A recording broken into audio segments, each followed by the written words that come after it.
ना अल्हम्दुलिल्लाह हमें सब चीज़ों का कॉन्सेप्ट मिल गया। कितनी चीज़ों का कॉन्सेप्ट मिल गया जी? सबसे पहली बात डिटर्मिनेंट जिसे मॉड भी कहते हैं। फिर उसके बाद हमें एडजॉइंट का जुनाबी अली कॉन्सेप्ट मिल गया। फिर हमें सिंगुलर नॉन सिंगुलर का पता लग गया कि कौन सी मैट्रिक सिंगुलर और नॉन सिंगुलर होती है। और फर्दर हमें पता लग गया जी कि हम किस तरीके से मल्टीप्लिकेटिव इनवर्स निकाल सकते हैं।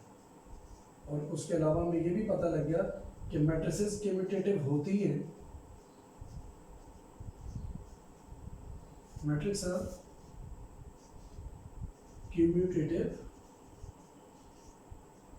इन सम स्पेशल कंडीशन। कुछ एक स्पेशल कंडीशन होती है जिसके अंदर मैट्रिक्स क्या होती है, वो जनाबी अली कम्यूटेटिव होती है। Mod, adjoint, singular, non singular, multiplicative inverse matrices are commutative in some special condition. तो तकरीबन ये 6 कॉन्सेप्ट बनते हैं जो हमने जिनको टच किया। अब हमारे पास क्वेश्चन है। क्वेश्चन नंबर 1 लिखा हुआ जी, find the determinant of the following matrices. तो मैट्रिक्स लिखेंगे जी, पहली मैट्रिक्स लिखी है दैट इज -1 1 2 0। तो सबसे पहले आप इसे डेट ऑफ ए भी लिख सकते हैं, मैंने आपको पहले बताया था। डेट ऑफ ए भी इसे आप लिख सकते हैं। अब क्या होगा, डेट जो लगाया, डेट का वर्ड लगाया तो साथ ही बार में कन्वर्ट होगा। -1 इंटू 0 -1 इंटू, अब क्या जगह ये तो 0 जगह 0 -2 अच्छा बताइए ये सिंगुलर है या नॉन सिंगुलर है? तो this is a non singular matrix. इससे साबित हुआ क्योंकि ये 0 के इक्वल नहीं है इसका डिटर्मिनेंट, ये नॉन सिंगुलर है, तो इससे ये भी साबित हो गया कि इसका डिटर्मिनेंट, इसका इनवर्स निकाला जा सकता है। Now I am solving part number, like you can say B.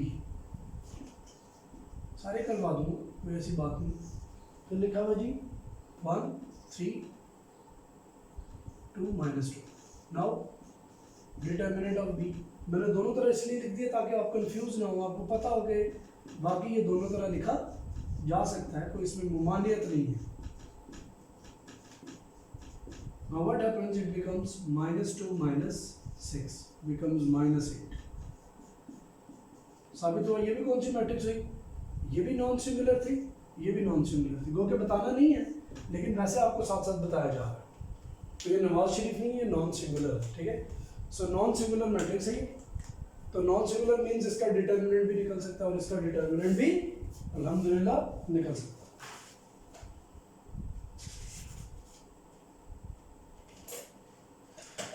Okay now अगर हम देखें सी और डी पार्ट तो वो भी कर लें, सी और डी पार्ट भी कर लेते हैं।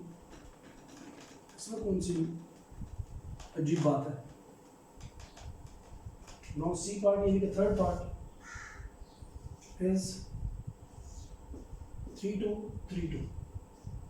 Okay, what will be det of A? दोबारा से मैंने डेट लिख दी है ताकि आपको हो के यार वाकई लिखा जा सकता है। अब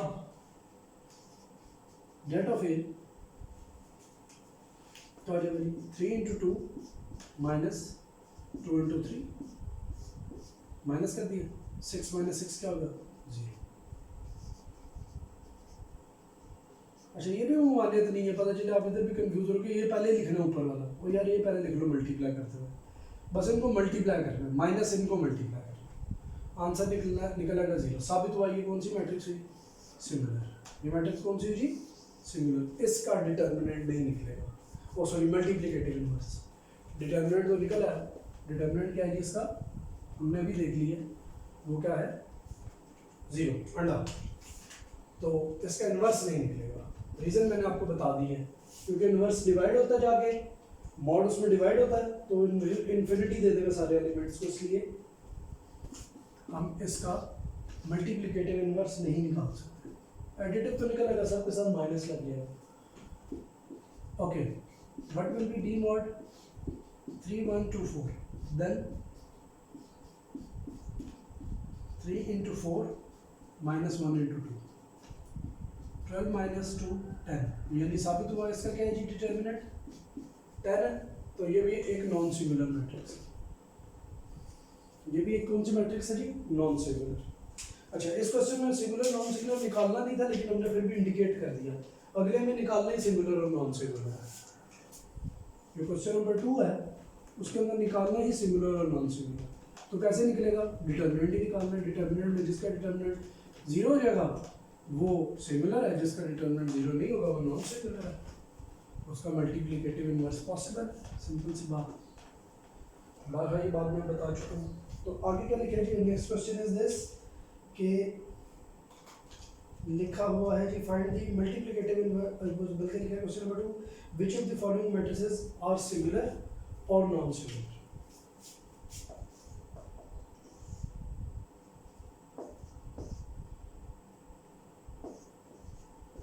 वही बात है, आप मॉड ऑफ ए ले लेंगे। मॉड ऑफ ए क्या होगा, 3 6 2 4। Now in multiply 3 into 4 minus 2 into 6, तो 12 minus 12 क्या होता है 0। साबित हुआ ये क्या होगा, डिटर्मिनेंट 0 हो गया। डिटर्मिनेंट 0 तो ये कौन सी मैट्रिक्स है, सिंगुलर बी मैट्रिक्स 4 2 3 1। पहले बता रहा हूँ ये नॉन सिंगुलर है, लेकिन डायरेक्ट नहीं कर सकते, स्टेप्स आपको करने हैं। स्टेप्स ही के मार्क्स होते हैं मैथ्स में।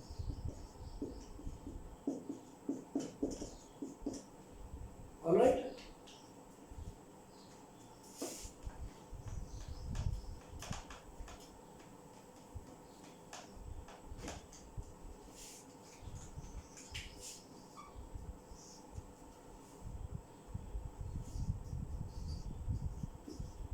I think this is C 3 5। तो C mod क्या हो जाएगा,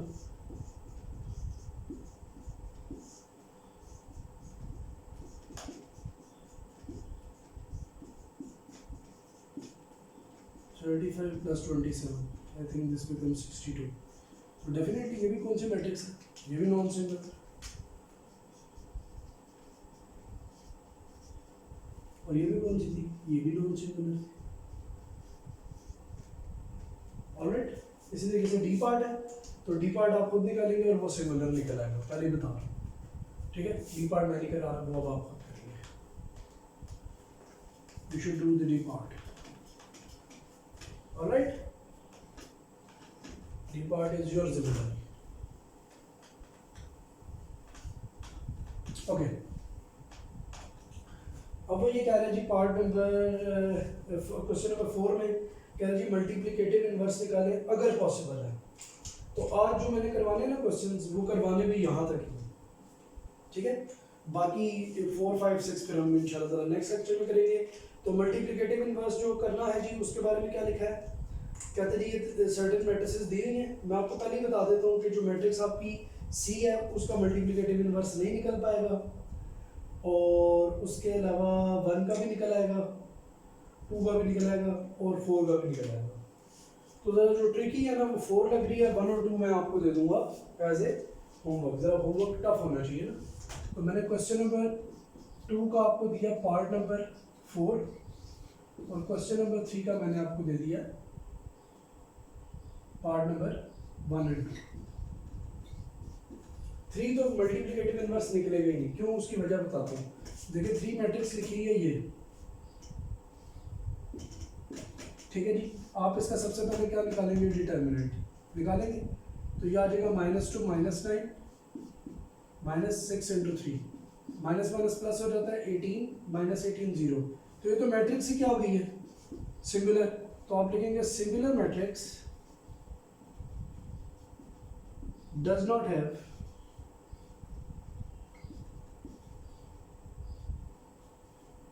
इट्स मल्टीप्लिकेटिव इनवर्स। एक सिंगुलर मैट्रिक्स का मल्टीप्लिकेटिव इनवर्स, सिंगुलर मैट्रिक्स एक मल्टीप्लिकेटिव इनवर्स नहीं रखती, ठीक है। पार्ट नंबर जो 3 है उसको तो हम इस तरह सॉल्व कर देंगे। क्वेश्चन नंबर 3 का पार्ट नंबर 3 वही ऐसे सॉल्व हो जाएगा, खत्म। बाकी तीनों के डिटर्मिनेंट निकल सकते हैं, तो इसलिए वो सॉल्व हो जाएंगे। मैं आपको कराऊंगा पार्ट नंबर 4 कंप्लीट। क्या जी मैट्रिक्स 1/2 3/4 और 1 into, this is matrix D, उसने लिखा भी होगा फोर्थ पार्ट में, इसका नाम भी दिया हुआ डी। तो सबसे पहले इंट्रोडक्शन देने के लिए डी मॉड पहले लिखा। अब डी मॉड क्या होता है? 1/2 1, 3/4 2। ओके, फर्दर क्या होगा जी? 1/2 मल्टीप्लाई बाई 2 माइनस 1 into 3/4। ये होती है ना जी मल्टीप्लीकेशन। ये से क्या हो जाएगा? कट जाएगा 1 माइनस 3/4, तो आ जाएगा 1/4।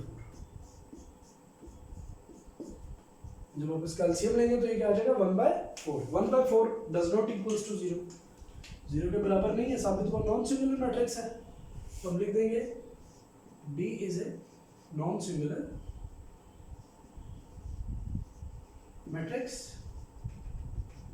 so its determinant is, so its multiplicative inverses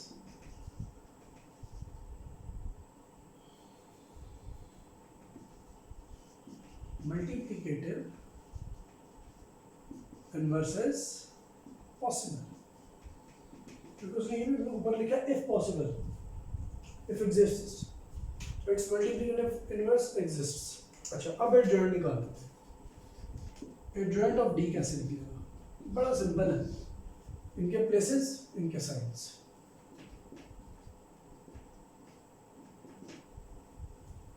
कितना सिंपल था, इनके प्लेसेस चेंज हो गए और इनके साइन चेंज कर लिया।